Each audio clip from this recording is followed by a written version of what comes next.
Hello my dear students, welcome back to Aryan classes. Aryan ક્લાસીસમાં તમારું હાર્દિક સ્વાગત કરું છું. ચલો વિદ્યાર્થીઓ, આજે આપણે ધોરણ 10 વિષય તમારું ઇંગ્લિશનું આજે આપણે પેપર સોલ્યુશન જોવાના છીએ. જો તમારી દ્વિતીય વાર્ષિક પરીક્ષાનું પેપર છે, વિદ્યાર્થીઓની અમુકની કોમેન્ટ હોય છે કે પેપર ઇંગ્લિશનું અપલોડ કરો, તો આજે તમારા માટે આ વિડીયો બનાવી રહી છું. વિદ્યાર્થીઓ, તમને ચેનલ હેલ્પફુલ થાય છે તો વિડીયોને લાઇક શેર કરો અને ચેનલને સબસ્ક્રાઈબ કરો. તમારા માટે હું મહેનત કરું છું તો થોડી મહેનત તમે મારી માટે પણ કરી લો. 10,000 સબસ્ક્રાઈબર પૂરા કરવાના છે, તો પ્લીઝ સપોર્ટ મી. ચાલો શરૂઆત કરશું. તો આજે આપણે પાટણ જિલ્લા શાળા પરીક્ષા સમિતિનું પેપર સોલ્યુશન જોવાના છીએ અને આ પેપર તમે અહીંયા તારીખ જોઈ શકો છો, 22/1/2025 અને બુધવારના રોજનું આ પેપર છે. ચાલો સૌથી પહેલાં શરૂઆત કરીશું. સેક્શન એ ઉપર જઈશું. સેક્શન એની અંદર તમને અહીંયા ફકરો આપેલો છે, ફકરા ઉપરથી તમારે જવાબ લખવાના છે. તો પ્રશ્ન નંબર 1 આપેલો છે, why was Devayani upset? Devayani શા માટે અપસેટ હતી? મસ્ત સરસ મજાનો પાઠ છે, એટલી મજા આવે ને આ પાઠ ભણવાની. તો અહીંયા તમને જો પહેલાં જ વાક્યની અંદર જવાબ આપી દીધો છે કે એક સાંજે દિવ્યાની રાહ જોતી હતી કચ્છની, પણ એ પાછો નહોતો આવ્યો, એટલા માટે દિવ્યાની અપસેટ હતી. ચાલો પછી પ્રશ્ન નંબર 2 છે, એમાં તમે જુઓ કે દિવ્યાની રિક્વેસ્ટ કરી હતી ને એના ફાધરને, તો અહીંયા જવાબ તમને 2 આપેલો જ છે.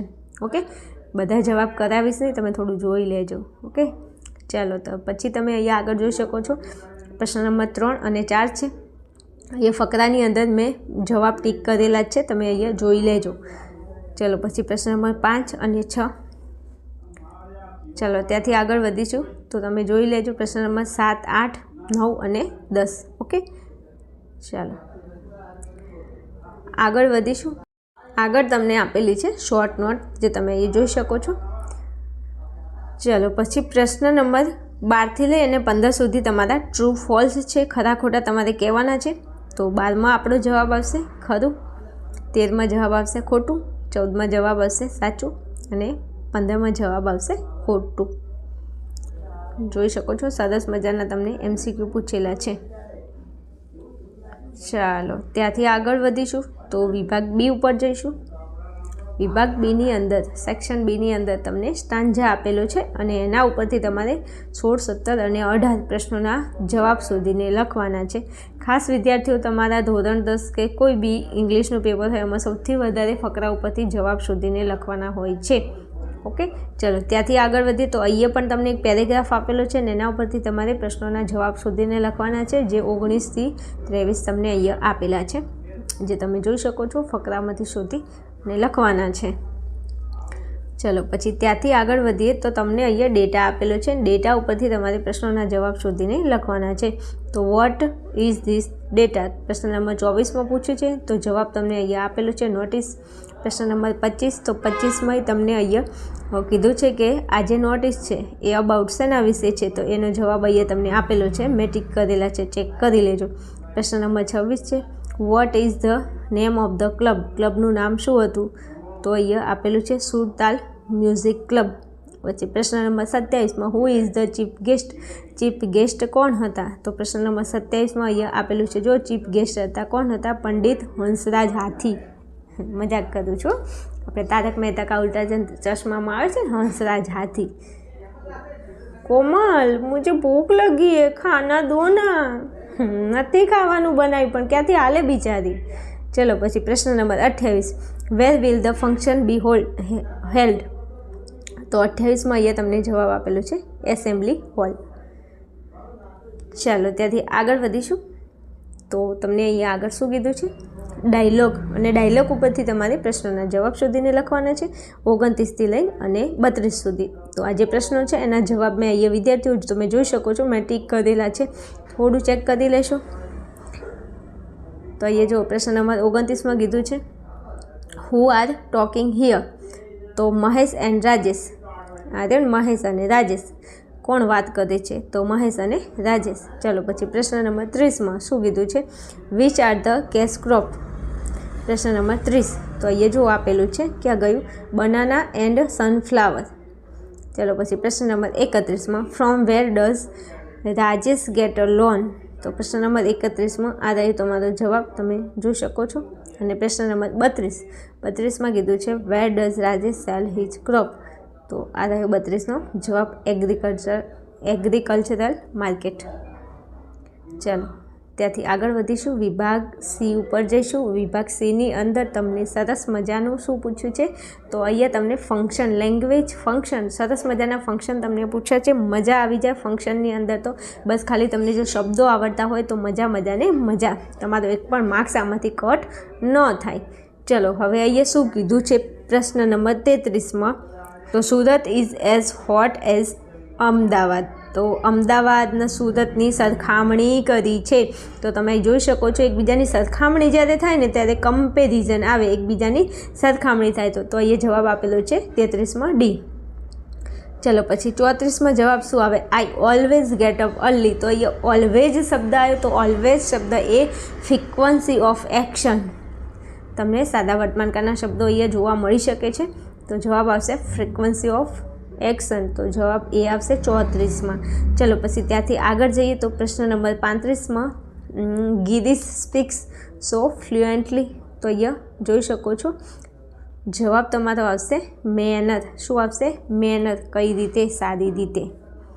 ચલો ત્યાંથી આગળ વધીશું, આગળ જઈશું તો પ્રશ્ન નંબર 36માં પણ તમે અહીંયા જોઈ શકો છો, તમને બાસ્કેટની અંદર આપેલું છે ફંક્શન ને એના આધારે તમારે 4 વિકલ્પોમાંથી સાચો વિકલ્પ શોધીને લખવાનું છે. તો તમને કીધું છે સ્પેસિફાઈંગ ટાઈમ તમારે સ્પેસિફાઈ કરવાનો છે. તો એમાં 36માં તમારો જવાબ આવશે C, we will celebrate it in the evening.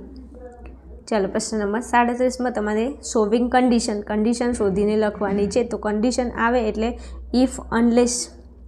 તો અહીંયા જો જવાબ આવશે ડી, એમાં આગળ તમને ઇફ આપેલું છે. ચાલો પછી ત્યાંથી આગળ વધીશું, પ્રશ્ન નંબર 38 ઉપર જઈશું. તો અહીંયા તમને કીધું છે સિકિંગ ઇન્ફોર્મેશન. તો ઇન્ફોર્મેશન તમારે આપવાની છે. તો ઇન્ફોર્મેશન એમને બધા પ્રશ્નો WS થી ચાલુ થઈ જાય છે. તો પહેલાં વાંચવું પડે વાક્યને, પછી જવાબ આપવો પડે. તો I am going to the market, એને જવાબ એવો આપે છે. તો પહેલાં એ પ્રશ્ન શું પૂછ્યો હશે, તો એને એવું પૂછ્યું હશે ને વેર આર યુ ગોઈંગ, તું ક્યાં જાય છે. તો આ રહ્યું વેર આર યુ ગોઈંગ. અહીંયા વોટ છે, વોટથી તો પ્રશ્ન આવે નહીં, વેનથી ના આવે ને વાયથી ના આવે, કારણ કે આને જવાબ એવો આપે છે, જેવો જવાબ હોય એવો સામે પ્રશ્ન હોવો જોઈએ.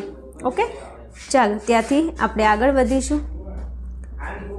તો આગળ જઈશું તો અહીંયા તમે જોઈ શકો છો, તમને ફરીથી બાસ્કેટની અંદર આપેલા છે ફંક્શન, અને ફંક્શનના આધારે તમારે શું કરવાનું છે, તો સાચો વિકલ્પ શોધીને લખવાનું છે.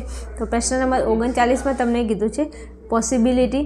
તો આપણો જવાબ આવશે બી. પ્રશ્ન નંબર 40માં કીધું છે અલ્ટરનેટિવ. તો અલ્ટરનેટિવમાં તમે અહીં જોઈ શકો છો આઈધર ઓર, નાઈધર નોર આવે. તો અહીંયા જો બનાના ઓર મેંગો ઓર આવી. ચલો પ્રશ્ન નંબર 41ની અંદર તમને અહીંયા કીધું છે પોઈન્ટ ઓફ ટાઈમ. તો પોઈન્ટ ઓફ ટાઈમ આવે એટલે સિન્સ આવે. તો તમે 4 ઓપ્શનમાંથી તમે અહીંયા ઓપ્શન નંબર એમાં જોઈ શકો છો, ત્યાં આપેલું છે સિન્સ, વેન, હેઝ, આસિસ. તો સિન્સ આવી, તો આપણો પોઈન્ટ ઓફ ટાઈમમાં જવાબ આવશે એ. ઓકે ચાલો મારા વાલા વિદ્યાર્થીઓ, ત્યાંથી આપણે આગળ વધીશું. તો આગળ જઈએ તો તમે અહીંયા જોઈ શકો છો, તમને પેરેગ્રાફ આપેલો છે, અને પેરેગ્રાફની અંદર તમારે ખાલી જગ્યામાં અહીંયા બાસ્કેટમાંથી જવાબ શોધીને લખવાના છે. તો ચલો, the teacher read out all the. તો અહીંયા ખાલી જગ્યામાં તમારો જવાબ આવશે ઇન્સ્ટ્રક્શન. પછી બીજી ખાલી જગ્યામાં તમારો જવાબ આવશે વોન્ટ, WARNED. અને ત્રીજી ખાલી જગ્યામાં તમારો જવાબ આવશે સ્વિફ્ટલી. ઓકે ચાલો ત્યાંથી આગળ વધીશું. તો અહીંયા તમને કીધું છે નિયરેસ્ટ મિનિંગ. તો તમારે નિયરેસ્ટ મિનિંગ આપવાનો છે. પ્રશ્ન નંબર 43માં તમારો જવાબ આવશે કીપ. પ્રશ્ન નંબર 44માં જવાબ આવશે ડિફિકલ્ટી. અને પ્રશ્ન નંબર 45માં જવાબ આવશે ગીવ. ચાલો ત્યાંથી આગળ વધીશું વિભાગ ડી ઉપર. તો વિભાગ ડીની અંદર તમને ઇનડાયરેક્ટ સ્પીચ પૂછી છે, અને એમાં તમારે ખાલી જગ્યામાં બાસ્કેટમાંથી તમારે સાચો જવાબ શોધીને લખવાનો છે. તો પ્રશ્ન નંબર જે 46 છે એમાં પહેલી ખાલી જગ્યા છે, એમાં આપણો જવાબ આવશે આસ્કડ. બીજી ખાલી જગ્યામાં જવાબ આવશે સી. ત્રીજી ખાલી જગ્યામાં જવાબ આવશે રિપ્લાઇડ ધેટ. અને ચોથી ખાલી જગ્યામાં જવાબ આવશે વુડ.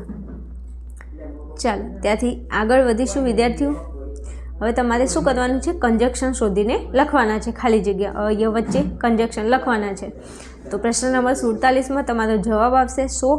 અને પ્રશ્ન નંબર 48માં તમારો જવાબ આવશે નાઈધર નોર. અને 49માં તમારો જવાબ આવશે એન્ડ. શું આવશે? એન્ડ. ચાલો ત્યાંથી આગળ વધીશું. તો અહીંયા તમે જોઈ શકો છો પેરેગ્રાફ તમને જે આપેલું છે એમાં તમારે બાસ્કેટમાંથી સાચો જવાબ શોધીને લખવાનો છે. તો ચલો, પહેલી ખાલી જગ્યામાં જવાબ આવશે હુ, બીજી ખાલી જગ્યામાં જવાબ આવશે લવ્ડ અને ત્રીજી ખાલી જગ્યામાં જવાબ આવશે સો મચ એઝ.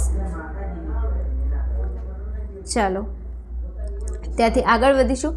તો અહીંયા તમને ડુ એઝ ડાયરેક્ટ પૂછેલી છે અને ડુ એઝ ડાયરેક્ટની અંદર તમને ખબર છે કે તમારું એક્ટિવ પેસિવ પૂછાય છે અને તમને ચેન્જ ધ ટેન્સ પૂછાય અથવામાં કોઈ પણ પૂછી લે. તો ચલો જોઈએ છીએ. અહીંયા તમને 51મા નંબરનો જે પ્રશ્ન છે એમાં તમને શું કીધું છે? તો અહીંયા તમે જોઈ શકો છો અ સર્વન્ટ એ પાછળ છે અને બિગિન લાઇક ધીસની અંદર અ સર્વન્ટ એને ઓબ્જેક્ટને ઉપાડીને આગળ લાવી છે અને બાય પ્લસ સબ્જેક્ટને પાછળ લઈ ગયા છે. મતલબ આ 51મા નંબરનો જે ફકરો છે એમાં શું પૂછાય છે? એક્ટિવ પેસિવ પૂછાય છે. તો તમને અહીંયા એક્ટિવ પેસિવ પૂછેલું છે. તે એક્ટિવનું તમારે શું કરવાનું છે? તો પેસિવમાં બદલવાનું છે આ ફકરાને તમારે. ઓકે, ઓબ્જેક્ટને આગળ લાવો, બાય પ્લસ સબ્જેક્ટને પાછળ લઈ જાઓ. વર્બનું હંમેશા V3 વાળું રૂપ આવશે અને જેવો કાળ હશે એ પ્રમાણે તમારે હેલ્પિંગ વર્બ મૂકવાનું થશે. ઓકે, ચાલો ત્યાંથી આગળ વધીશું. પ્રશ્ન નંબર 52 ઉપર જઈશું. 52મા નંબરના પ્રશ્નમાં તમે અહીં જોઈ શકો છો કે અહીંયા તમને જે ફકરો આપેલો છે અને બિગિન લાઇક ધીસમાં તમને જે ફકરો આપેલો છે એમાં શું ચેન્જ કર્યું છે? તો અહીંયા સી ઇઝ અ ટીચર હતું અને બિગિન લાઇક ધીસમાં તમને કીધું છે યુ આર અ ટીચર. તો તમારે એક વચનનું બહુવચનમાં ફેરફાર કરવાનો છે. તો અહીંયા સી આપેલું છે, સીનું યુ કર્યું છે તો સી હોય ત્યાં યુ કરી દેવાનું. અને અહીંયા લવ છે તો તમે જોઈ શકો છો વર્બનું રૂપ તમારે V1 વાળું મૂકવાનું થાય. ઓકે, થોડું અહીંયા સી છે ત્યાં યુ આવશે, અહીંયા ટેલ્સનું ટેલ થશે, અહીંયા સીનું યુ થઈ જશે. ચાલો ત્યાંથી આગળ વધીશું. તો અહીંયા તમને જે અંડરલાઇન કરેલ શબ્દ છે એના ઉપરથી તમારે પ્રશ્ન બનાવવાનો છે. તો ચલો પ્રશ્ન નંબર 53માં તમારો જવાબ આવશે C. How many novels did Mayank write? અહીંયા તમે જોઈ શકો છો મયંક રોટ 10 નોવેલ્સ. મયંકે કેટલી નોવેલ્સ લખી? તો 10. તો 10 ઉપરથી તમારે પ્રશ્ન બનાવવો છે. હાઉ મેની કેટલી નોવેલ્સ ડીડ મયંક રાઇટ? ચલો પ્રશ્ન નંબર 54. Raju selected the yellow shirt. રાજુએ યલો શર્ટને સિલેક્ટ કર્યો. તો ધ યલો શર્ટ નીચે અંડરલાઇન છે. તો આપણે પ્રશ્ન કેવી રીતે પૂછી શકીએ કે રાજુએ કયો શર્ટને સિલેક્ટ કર્યો? તો પ્રશ્ન આવી રીતે પૂછાય ને. વિચ એટલે કયો, કઈ માટે વિચ વપરાય શબ્દ. તો which shirt did Raju select? તો તમારો જવાબ આવશે બી. ચલો ત્યાંથી આગળ વધીશું. તો પ્રશ્ન નંબર 55માં Shailesh reached Surat at 6 PM. તો અહીંયા 6 PM ટાઈમની નીચે અંડરલાઇન છે. તો ટાઈમ માટે વેન ક્યારે શબ્દ પૂછે? ક્યારે લાગે પ્રશ્ન પૂછવા માટે ક્યારે શબ્દ વપરાય? તો પ્રશ્ન જવાબ આવશે તમારો C. When did Shailesh reach Surat? Shailesh ક્યારે, અહીંયા આપેલું છે 6 વાગે પહોંચ્યો. તો અહીંયા કીધું છે ક્યારે, પ્રશ્નમાં એમ પૂછવું પડે ક્યારે પહોંચ્યો એમ. ઓકે, ચાલો ત્યાંથી આગળ વધીશું. વિભાગ ઈ ઉપર જઈશું. વિભાગ ઈની અંદર તમે જોઈ શકો છો પ્રશ્ન નંબર 55માં તમને એસે પૂછ્યો છે. તો સરસ મજાનો એસે આપેલો છે. આઈ હોપ તમે બધા લખીને આવ્યા હશો જે વિડીયો જોઈ રહ્યા છે જેમના જિલ્લાનો આ પેપર છે. ઓકે, ત્યાંથી આગળ વધીએ તો તમને અહીંયા આપેલું છે ઈમેલ. તમારે ઈમેલ લખવાનો છે અને એના અથવામાં તમને રિપોર્ટ આપેલો છે. અને નીચે જઈએ તો તમને અહીંયા ડિસ્ક્રાઇબિંગ ધ પિક્ચર આપેલું છે. તો પિક્ચર ઉપરથી તમારે વાક્યો લખવાના છે. ઓકે, ચલો મળીશું નેક્સ્ટ વિડીયોમાં. ત્યાં સુધી જોતા રહેશો Aryan classes. Okay, thank you my dear students. Channel helpful લાગે તો જરા એને સબસ્ક્રાઈબ કરીને રાખવી, એટલે અમારા દ્વારા જે પણ વિડીયો અપલોડ કરવામાં આવશે એની નોટિફિકેશન તમને ફટાફટ મળી જશે.